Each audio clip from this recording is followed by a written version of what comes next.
Volker, welcome. You're going to be talking about performance in PHP. What exactly will you be telling us all about at PHP UK Conference? Hey, thank you. It's nice to be here. So the main thing I wanna talk about to people is how does the PHP engine actually work, and how do you make decisions based on that? So not just and we'll also be talking about that, not how to measure the program externally, but also to develop a better intuition and understanding of how these things work, so that when you look at a piece of code, you can also already make some guesses about the PHP side of the performance. And then we're also going to talk about the usual performance aspects, like how do I measure how long the database is taking, and we'll see some other approaches, like most people probably have seen how to instrument this in user land, like you make a wrapper around your database calls and you do that. But I want to show some more C-level approaches, some more PHP extensions you can use, and some more low-level tooling to really figure out what's going on without having to necessarily change the code. For example, if you have a problem that only happens in production. I see. So people come along, and if they have slow running code or code that doesn't seem to be performing as well as they would expect, then the takeaway from your talk will be, one of the takeaways from your talk will be, here's how we can measure it, and will it actually show how to make changes based on that information? So what I will be showing is a bit how to work with a profiler. There's a couple of great open source tools out there where you can like run a request or run a process and really see every single function call that happens, or see like a couple thousand times a second what's going on in PHP, and then how this looks after you make a change. But also just how to like reason about performance and how PHP actually executes your code internally, so you get a better understanding for what's going on there as well. Amazing. And in your work, have you applied these principles on projects that you've been working on? And what's been your biggest performance increase based on the kind of work, the kind of analysis you do? So like there's always a couple of fun stories to tell, but I work for a company, we'll maybe talk about that a bit later. I'm not going to go into much detail, where we help other people with performance problems, both in a consulting fashion, but mostly in providing a software as a service platform to them where they can improve their code. And like there is like the hard wins of people like, hey, I have this service, it has like a 7 millisecond response time, we want to get it down to 5. Like what can we do, what can we measure? And those are like very intricate and very specific. But then there is also like, here's an e-commerce shop, and they had installed a plugin that for every single page load that they make, like wants to get like a token for like some tracking service, and that just takes 1.5 seconds. And it's just like every single request, and that token never changes, and they could just have it in there, but that plugin just like fetches it for every single page request. And wow. Because it's like a big e-commerce shop with a bunch of plugins that you haven't written, debugging that can actually be quite annoying. So like people can use our tool or other tools to like get that information very quickly. And so that was a great experience with the customer, of like their onboarding to the product, and the first thing was like, oh, that's the problem, and within minutes you have a solution. And it's really fun to see like how fast you can make PHP and what you can get out of the language, while still having like a nice high level language that allows you to work very quickly, but then still get really good performance out of it as well. So the PHP haters who say it's too slow, that's not really true, is it? I mean, it always depends on like for what use case and what you want to do with it. If you need a real-time application, or like if you want to do high frequency trading, wherever you would want to do that, like I probably wouldn't do that in PHP. And but for a website, and like if we compare PHP to other web languages like JavaScript, Python, Ruby, I'll go a bit in the talk about like some comparisons there as well. But I think PHP holds up really, really well. And given how core works and the improvements there and how the engine works, there are some things that PHP is really good at. Like it also checks your types at runtime. So you know, like if you get a JSON response from an endpoint that you didn't expect, it won't magically do the wrong thing because the types didn't match, because it actually checks the types, and that's cool. And it still manages to outperform some of the languages that don't do that. So I think there's a lot to be said for running PHP. I see. So if people are watching this and maybe they've got a slow web application or e-commerce thing and they're thinking, do we need to change from PHP to another language? The answer would probably be, well, actually, let's look at the performance of our PHP application first. And I think it's not like usually like if you rewrite something in a new language, it's not faster because you've used another language, but it's faster because you've rewritten the whole thing. And the process of like reevaluating all your decisions and reevaluating your approaches and like redoing that usually helps more. And so chances are, if you're good at one language and you do it again in that language, you actually end up with a way better result than if you move to a new language where you don't know all the pitfalls and all the potential issues that are coming with that. But yes. But I suppose that a far lower effort or engineering effort is to use some of the things you're going to talk about and maybe some of the tools that you're going to talk about in this talk, and that will probably illuminate some of the issues you might be having with performance. Yes, indeed. Yeah. And have you on well, you might not want to answer this, but on projects you've worked on, have you like had a really embarrassing find where you've suddenly gone, oh my goodness, this is the reason it's so slow? Like yes, like so due to the nature of our product, like we get thousands of requests per second with customer data that we use. So like we have some endpoints that are rather performance critical, and I mean I wouldn't necessarily like say embarrassing. That's just the nature of working in a small self-owned company without like billions of startup money, where you do stuff and then you see in production if it works. And especially if you work on a tool that helps people run their software in production and measure it in production, it also makes sense that we use our own tool to look at our own software. So one of the things that we did was the Doctrine 3 upgrade. And my boss, Benjamin, is also one of the core people of the Doctrine project. And we upgraded that. And then during that process, we learned that a couple of the custom things that we've done around Doctrine to make it faster didn't fully apply to the new version. So like after the upgrade, things were quite a bit slower. And it was really fun to see like we made the deployment and then our software told us like, hey, the thing is 5 times slower now. And it's like, cool. Like that is like one of the normal stories where you know you're doing something, but also over the years there is a bunch of stuff where we looked at something. I was like, not sure why we're looping over this thing every time to find an element here. Like this is a very long list.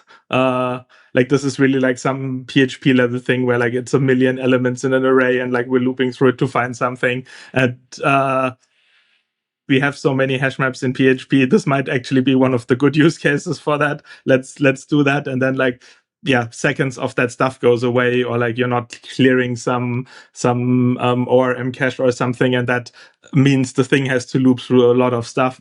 And it's quite fun to see when using a tool that shows you like all the function calls that a process makes, and then it's like string length 50 million. It's like, that seems a bit off.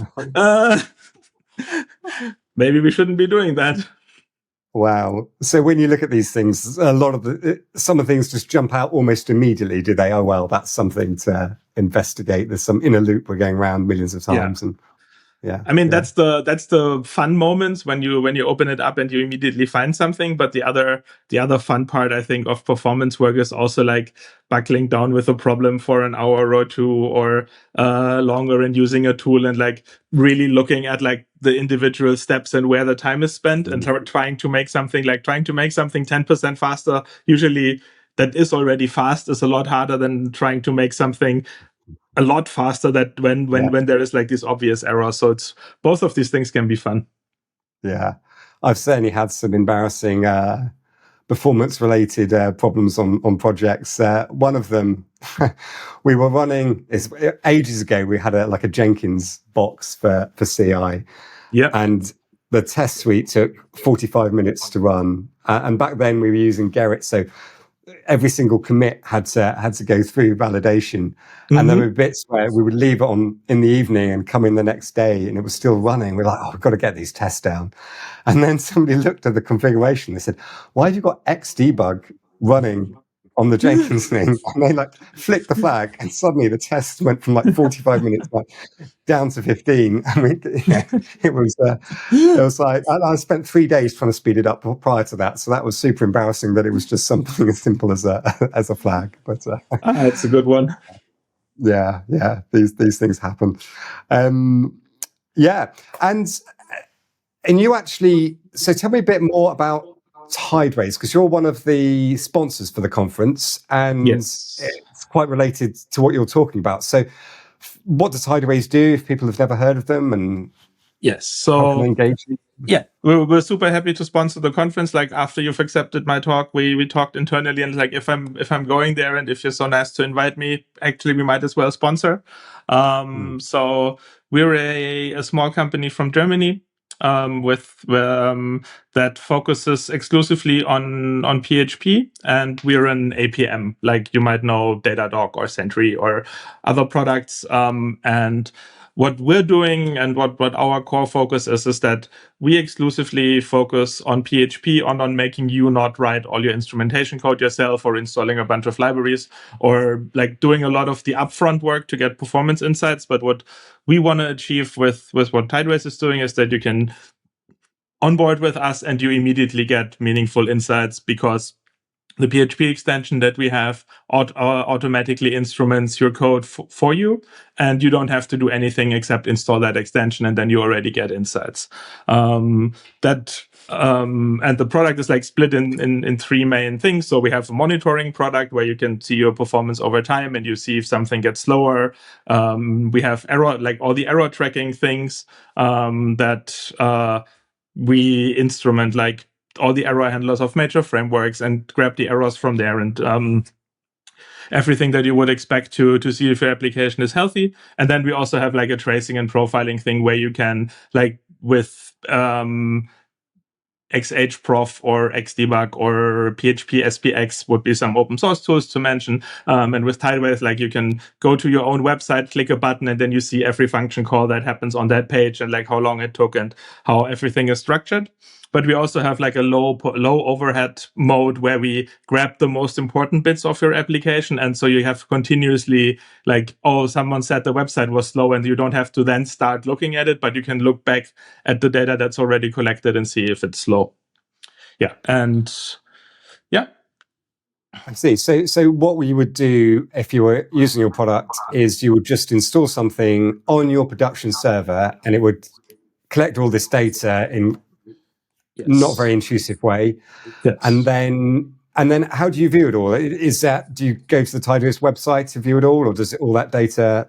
Okay, so all the data all the relevant data gets transferred, and you can view it. Exactly. So the way this works is you install our PHP extension, and after the PHP request is done, that data then gets sent to a local thing running on your server that's written in Go, where we do a lot of sanitization stuff, because we don't want to have your customers' email addresses. We don't want to have any private information. We don't want to see the strings in your SQL queries. Like, this is all stuff that you don't want us to see and that we don't want to have.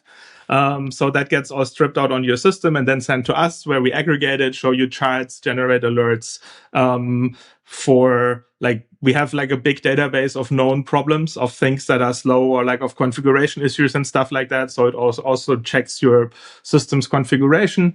Or it says like, hey, you're running like a Magento 2 shop and you're running into this known problem. Here is like how to fix that. And so you don't even have to spend the time of figuring out what the problem is. You can just use like our observations and our learning to do that. And then on top of that, you get like the continuous monitoring to see if something, gets worse in the future. I see. So, and you can set up what alerts as well. So if things start to slow down, then you get alerts say, well, look, this used to be really quick, and now it's not so quick. And yes, like you can send us when you make a release, and then you get a release comparison for like, did it get better or slower? Are there more errors? Like you get all the error monitoring and things you would expect from like a monitoring solution. But we try to be like an affordable, like a really affordable one-piece package, where you don't get like the full insight that you would get with Datadog, but that you also don't need a full operations team to look at it, and really try to be a solution for people that don't have massive engineering teams, while also allowing people that do performance the whole day to give them the tools with the tracing and the deep insights that they don't have to like set this up on every developer machine, and they can use our tools and do local testing and do testing in production for performance. Yes. And we do this with a small team, with Benjamin, me, and a couple of colleagues of mine, one of whom is a PHP core contributor that I'm very happy that Tideways is sponsoring some time to work on PHP. I do some work on for PHP as well, and like it's very nice that we're also able to give back, given like our exclusive focus on PHP. Of course, we also have a vested interest in the language, but with the Sentry open source pledge, like we also support that fully and give to the PHP Foundation. I think we're like one of the bigger contributors there and the funding member. So yeah, that makes it really nice to work as part of the ecosystem there, while still like providing a product that allows us to pay people. Yeah, nice. And I suppose actually you've referred to the fact you do things for the PHP language, but you're actually the release manager, aren't you? Yes. So for PHP 8.5, I'm one of the two release managers, together with Daniel Scherzer from the States. We put out the 8.5 release that has released with the .0 in November, and now we get to do all the .dot versions. Yeah, that was a lot of fun as well, and learning and getting to know more of the core people and getting to know more about how PHP works internally after being on the mailing list for many years and doing small things. Like my colleague Tim also has helped me to write a couple PHP RFCs. So there's like 4 or 5 small language features that I had a hand in. Like I do write some C, but I'm not extremely fluent in PHP core. Like I did maintain our extension before we found Tim, who does a way smoother job at it, and I'm very happy that we have him as well. With deep PHP engine knowledge, like we also managed to make our own instrumentation a bit faster and have some fun there. Yeah. And so I suppose, that does work quite well, getting involved with the core of it and doing what you do for your day job. But how on earth did you, or what made you think, I want to be a PHP 8.5 release manager? So when the announcement was made that they're looking for new people, I think only 2 or 3 people put their name up for a vote. And I thought, like it would be nice if there would be just a couple more people volunteering for these types of things, because it's not that much work, but it's also something that needs to be done, and people should have a choice there in who they want to have be doing that. So I put my name up for that, and apparently the internal community, or the people that are allowed to vote on these things, for having contributed to PHP in the past, decided that they would also like me to do that. And it was, I think it was a nice way to give back to PHP in a way that doesn't require like extensive C knowledge. I see. So you don't need to be well versed in C to be the release manager then?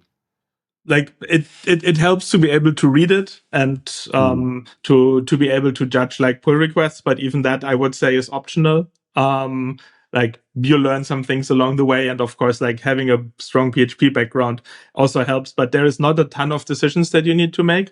And the great thing is that you have all the great people from the core team. You have all the foundation people to talk to, and they're very responsive and very nice. And like everyone has a vested interest in the fact that the next PHP release is as great as the last one. So people are also very willing to help, and like it's more of a like going around making sure everyone is happy, all the checkboxes are checked, and everything is going according to plan and smoothly, than it is to like do very complicated engineering work. So I think it's something more people could consider if they like want to give back to the PHP project in that way. Yeah, and if anyone is coming to the PHP UK conference and they want to find out more, presumably that you're happy to talk to them in the hallway track. Absolutely. Yeah. Like I'm happy to walk people through how the RFC process works, like how you can contribute features to PHP, how you can propose feature ideas. Like I think around the time of the conference, a bit later, we will have the voting on the next release manager for 8.6. I think that process will start soon, as the release is coming out in November, and there's like a 3 months, I don't know. I don't know from the top of my head period before that. We'll start with the voting quite soon. So yeah, if someone's interested in that and wants to hear like the experience of that, which is very positive, but I'm happy to go into more detail there in person. Yeah, come find me, talk to me. Yeah, brilliant. And how much effort does it take? I assume a lot of it is within the final 3 months before the release, or yes, or not? Is it the same effort throughout the year? The great thing about having two people do that is that basically every release is done by one person, and then you're off for the next one. So there is a bit more of a time commitment in the time leading up to that, where we have around 10 releases if everything goes well. So like 4 alpha releases, a couple beta releases, a couple RCs, and then the release candidates are like the more engaging phase, where you make the most of the decisions as a release manager, like which feature still fits in the next release, which feature needs to wait a bit because it's changing too many things or it's breaking stuff, and figuring these things out. But I say it's a rather manageable time commitment. Like now going forward for the next 2 years, I think like it's a Tuesday and a Thursday, like a couple hours on a Tuesday and an hour on a Thursday every month, like once every month. So that's quite okay. And before that, it's a bit more involved. But it's definitely not something that you need to take time off from your day job to do that, especially if you work in a PHP company and this is like something you can talk to them about. It's like, hey, is it cool if I do this for a couple hours a month? Yeah. Well, thank you very much for all your efforts because it's a great release, 8.5. Thank you for putting up a conference. That's right. Because actually that's another thing. You talk about releases, like some people might just think, oh, it's just the big November release, but actually there's lots of like patch releases throughout the year. Is it just when something needs doing, or do you try and keep it at regular intervals? So this is kept on a regular interval, and as the release manager yourself, you don't have to do a lot there, because the people that work on core and work on like assume like let's say there's a bug fix, like someone from the PHP source team will identify like in which version does that bug fix need to go into, and they will make sure it lands in all the right branches, and then you just come by and package all of that up, and they probably have already taken care of the news as well. So like all you need to do is like look in the news file that's in the repository, and then you already have your changelog ready. So most of that work is done there, and the more involved bits are more decision making than like running around and figuring that out, just because the people who work on PHP source are so diligent in what they do and are so easy to work with.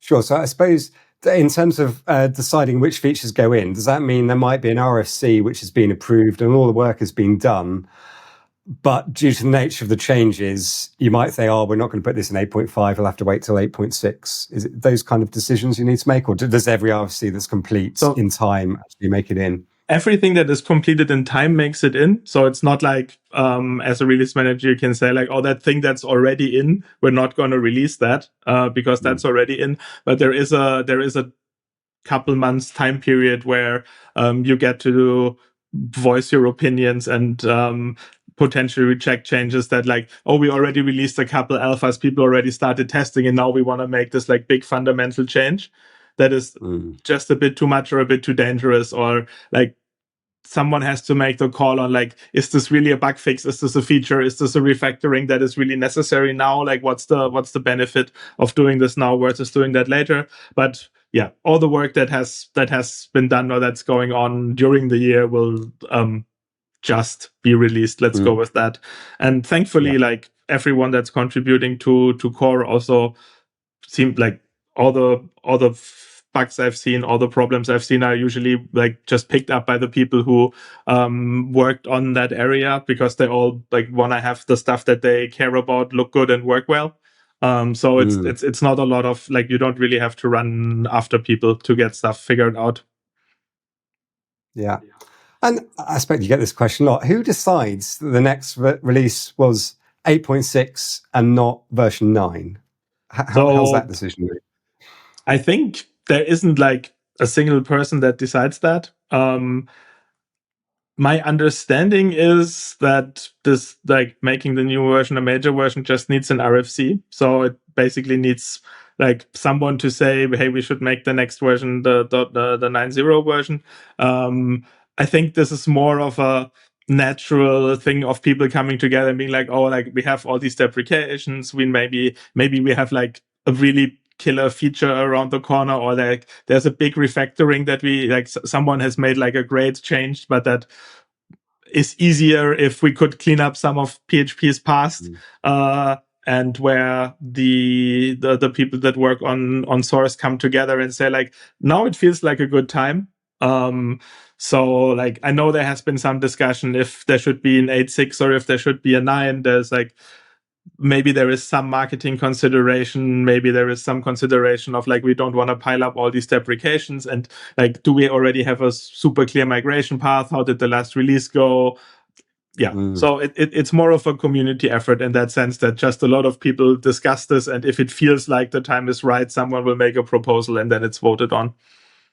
I see. And you largely are trying to get all the breaking changes just in like major releases. Exactly. I mean, is that the aim? Yeah.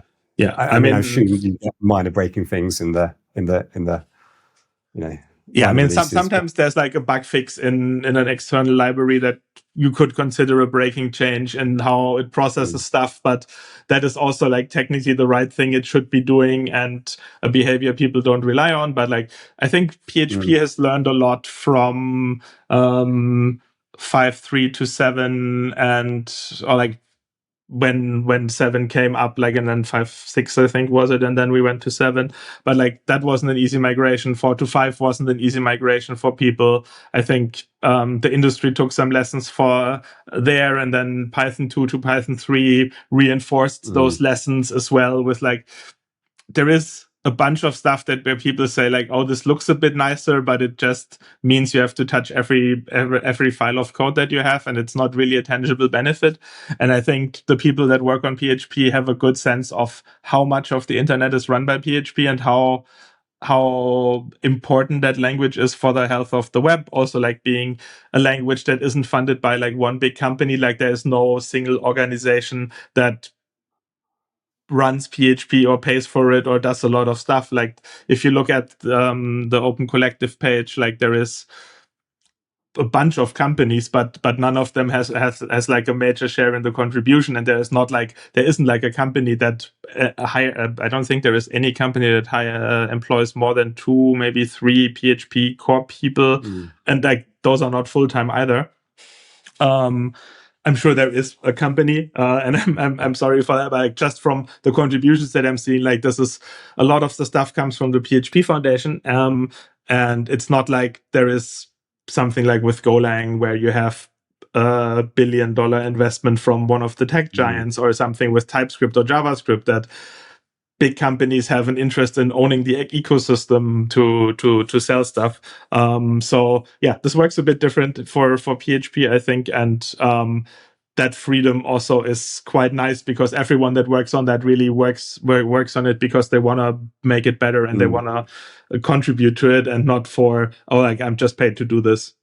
Like, it's really nice attitudes of everyone. Yeah, it always seems a really nice community, you know. And every time you speak to people, like they're always really friendly and helpful. So it's always good, I think. Yeah. And then from the adaptation that we're seeing, like with our customers and Tideways, there is of course still people who run 7, and I hope they do that on plans that where you still get external support for PHP. I think there is still a couple companies, like with Tideways itself, we still support PHP 7.2 or 7.3. Like we do support PHP 5 as well. Like we just don't change our tooling for that much anymore, and some things still work. But I'm not seeing a lot of 5 out there. I think those projects are not being actively worked on, and more in a very maintenance state. But especially for e-commerce, which is also a chunk of the people that work with us, 7.4 we still see some, and I think that's just the natural way of having a language with such a long and storied history, and that has provided so much value that there is so much stuff out there that also just works. Where I think security and is more of the reason to eventually upgrade than anything else. So when we do eventually go to version 9, that pathway should be easier for people than, say, 5 to 7 or 7 to 8. That's kind of the hope, is it? I mean, it is. I think that has always been the hope. I think that we can also make this a reality this time. Like, I think the next like all that if you have a code base on 8.5 without seeing a lot of deprecations, and from what I'm seeing, like we do collect deprecation information from all of the people that run Tideways if they activate that feature. It's looking quite good. Like there isn't a lot of like core stuff that gets people. I think if you run a mostly deprecation-free thing by either like looking at your logs or having a tool like Tideways or using some other way to track that, then the upgrade to 9 should be rather painless from what I'm seeing now. But of course, there might also be a reason why we switched to 9 to change some other stuff. But I think, like I said, like everyone in that works on core is quite aware of the impact of that. And I think one of the important parts to realize about the PHP community is also that it is a lot of smaller communities that all don't talk so much to one another.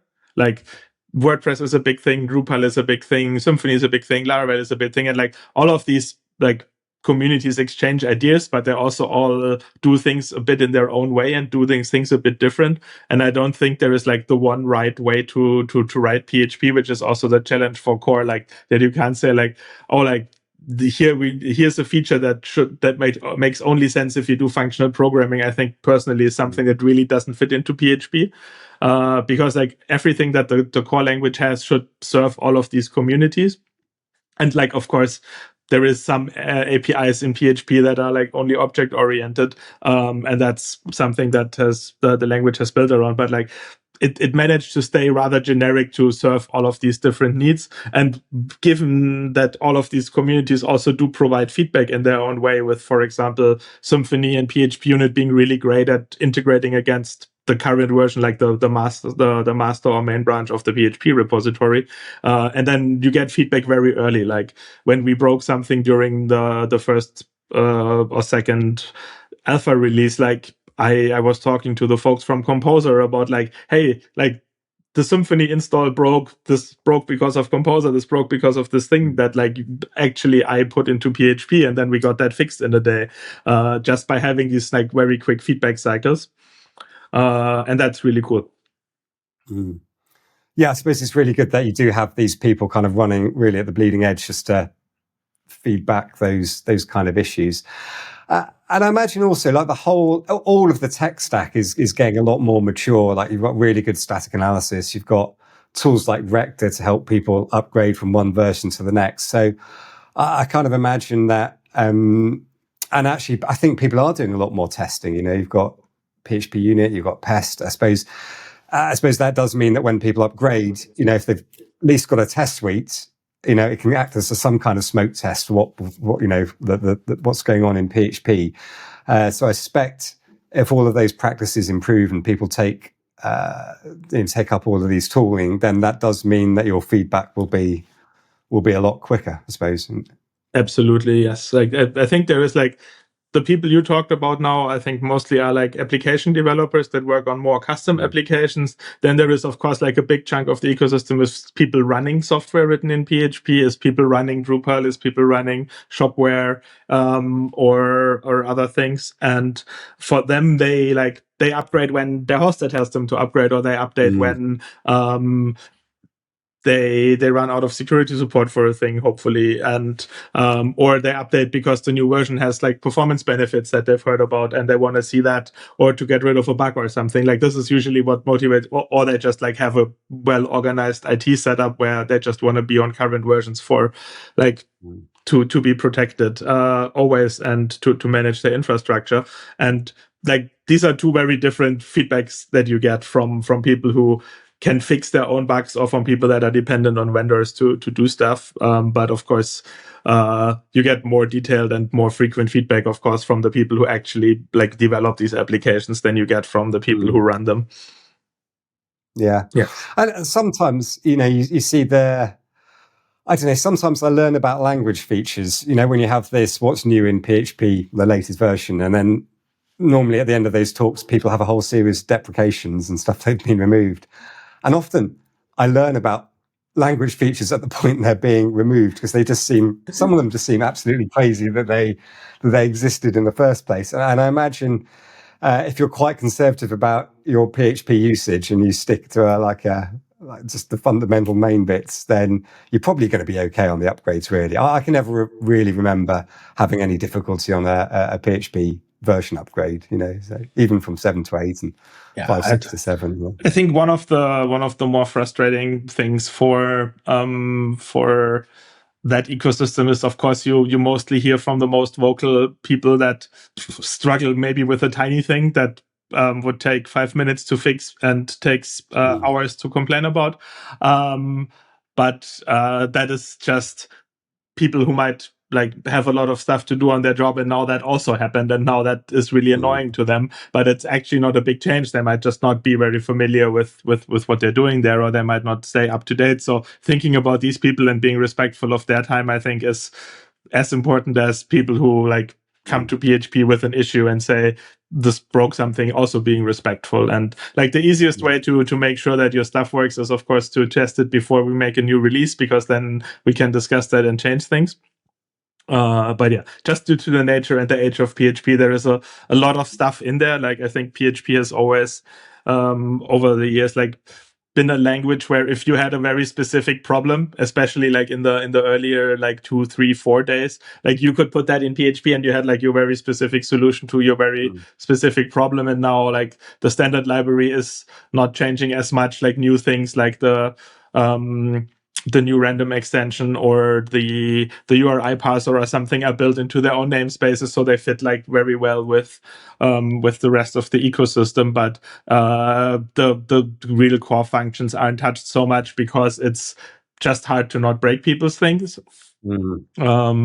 And like also for people who want to now put features in PHP, like come from very different backgrounds and how they write applications and like what they want to do. And I think over the years, PHP has adapted features from all other programming languages.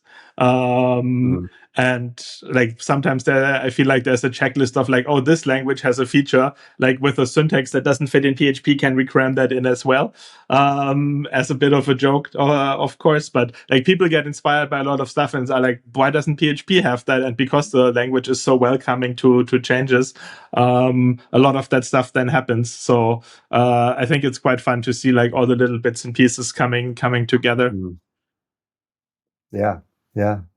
Well, I found this really interesting, actually, just finding out what happens, I suppose, from the release manager point and how the language is put together and all the additional constraints that you have to work with, things that perhaps most developers don't think about because they just think about their own, sphere of knowledge that they know about. So thank you very much for all the work you do on we've done and for getting PHP 8.5 out.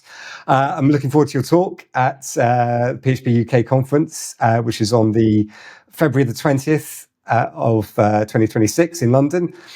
So I look forward to seeing you there. And thank you for taking this time for this chat. Very excited to be there, and looking forward to it. And thank you very much. That was great. conversation a lot of fun.